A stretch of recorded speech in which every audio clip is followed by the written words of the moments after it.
This is SARS-CoV-2. It belongs to the family of coronaviruses named for the crown-like spikes on their surfaces.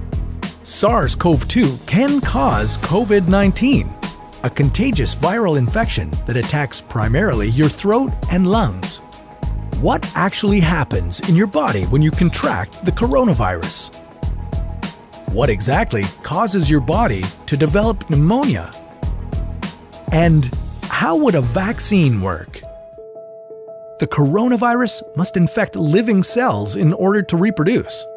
Let's have a closer look. Inside the virus, genetic material contains the information to make more copies of itself. A protein shell provides a hard protective enclosure for the genetic material as the virus travels between the people it infects. An outer envelope allows the virus to infect cells by merging with the cell's outer membrane. Projecting from the envelope are spikes of protein molecules. Both a typical influenza virus and the new coronavirus use their spikes like a key to get inside a cell in your body, where it takes over the cell's internal machinery, repurposing it to build the components of new viruses. When an infected person talks, coughs, or sneezes, droplets carrying the virus may land in your mouth or nose and then move into your lungs. Once inside your body, the virus comes in contact with cells in your throat, nose, or lungs. One spike on the virus inserts into a receptor molecule on your healthy cell membrane like a key in a lock. This action allows the virus to get inside your cell. A typical flu virus would travel inside a sac made from your cell membrane to your cell's nucleus that houses all its genetic material. The coronavirus, on the other hand, doesn't need to enter the host cell nucleus. It can directly access parts of the host cell called ribosomes. Ribosomes use genetic information from the virus to make viral proteins, such as the spikes on the virus's surface. A packaging structure in your cell then carries the spikes in vesicles which merge with your cell's outer layer, the cell membrane. All the parts needed to create a new virus gather just beneath your cell's membrane. Then, a new virus begins to bud off from the cell's membrane. Now, with the virus spreading in your body, how can you develop pneumonia symptoms? For this, we'll have to look into your lungs.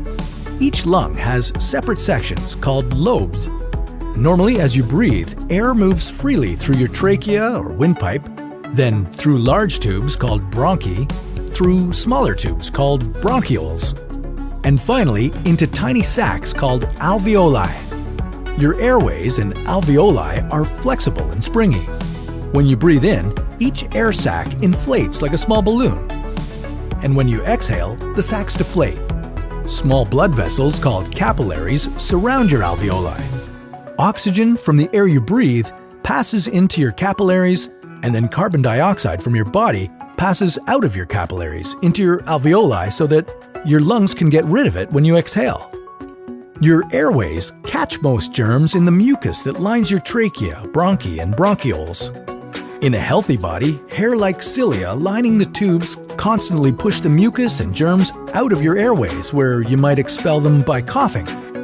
Normally, cells of your immune system attack viruses and germs that make it past your mucus and cilia and enter your alveoli. However, if your immune system is weakened, like in the case of a coronavirus infection, the virus can overwhelm your immune cells and your bronchioles and alveoli become inflamed as your immune system attacks the multiplying viruses. The inflammation can cause your alveoli to fill with fluid, making it difficult for your body to get the oxygen it needs.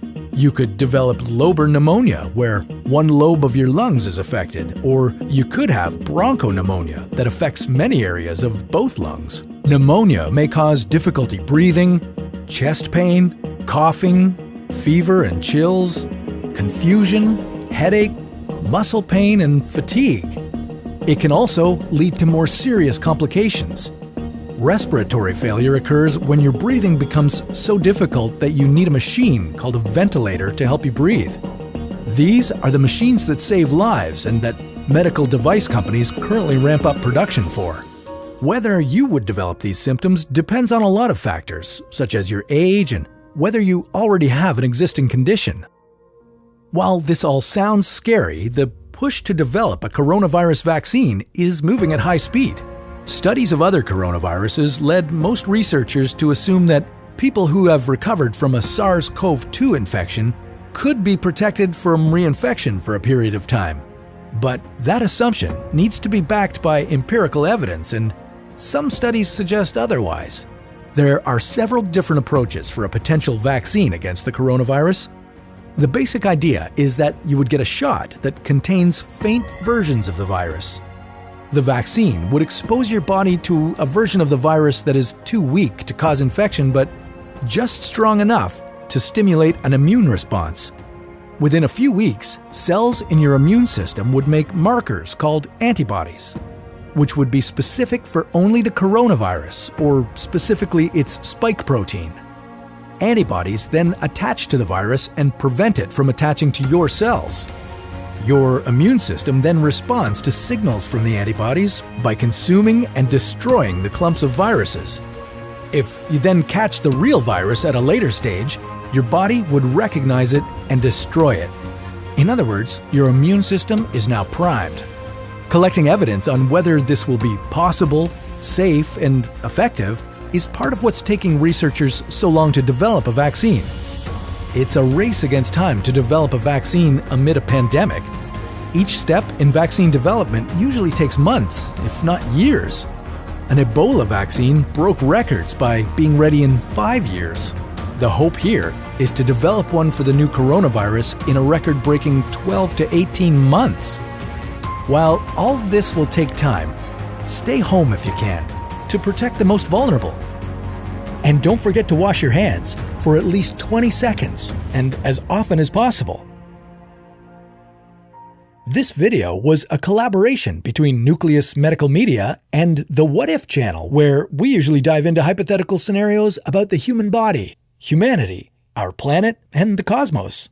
Check out our channel by visiting the link in the description below.